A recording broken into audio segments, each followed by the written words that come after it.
Chapter 4. Luke found out what Mother meant a few days later when he came down for breakfast.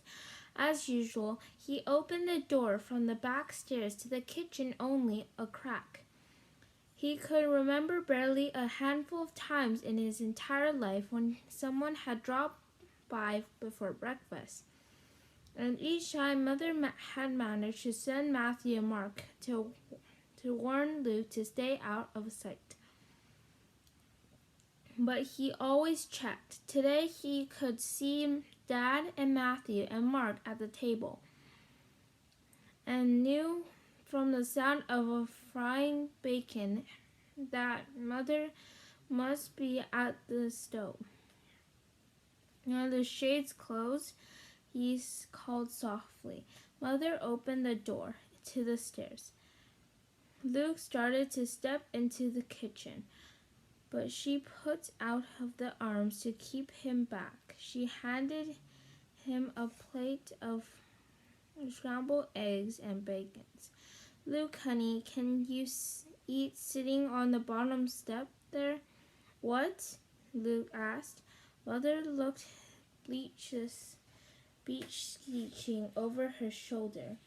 Dad thinks, it's not safe to have you in the kitchen. You can still eat with us and talk to us and all, but you'll be over there. She waved her hand toward the stairs behind Luke. But with the shades pulled. Luke stared.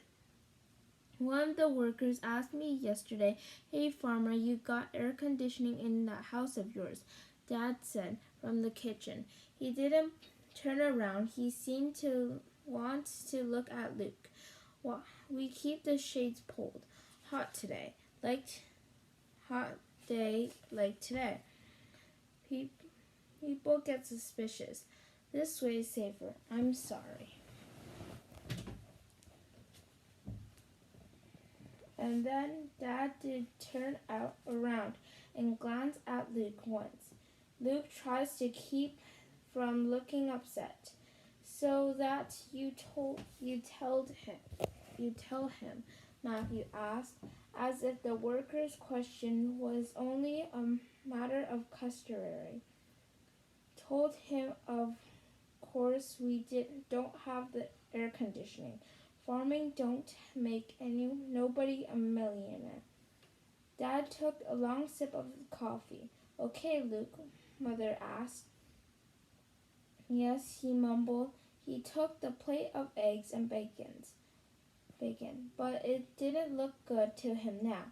He knew every bite he ate would stick in his throat. He sat down on the step out of the sight of both kitchen windows. Well, leave the door open, Mother said. She hovered over him, as if unwilling to return to the stove. This isn't too much different, is it? Mother, Dad said warningly. Through the open window, Luke could hear the rumble of several trucks and cars. The workers had arrived for the day. He knew from watching through the vent the past days that the caravan of vehicles came up the road like a parade. The car would peel off to the side and unload the nicer dressed man.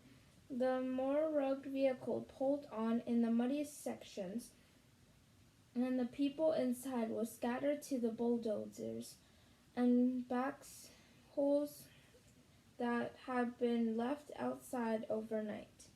But the vehicles barely had time to get cold, because the workers were there now from sun up to sundown.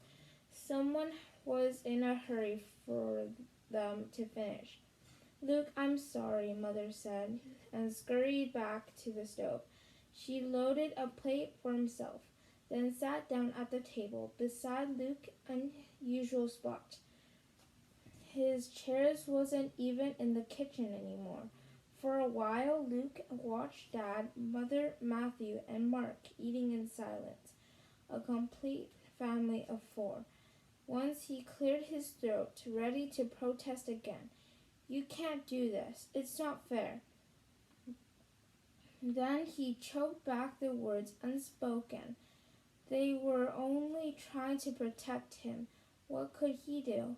Reluctantly, Luke stuck his fork in the pile of scrambled eggs on his plate and took a bite. He ate the whole plateful of food without tasting any of it.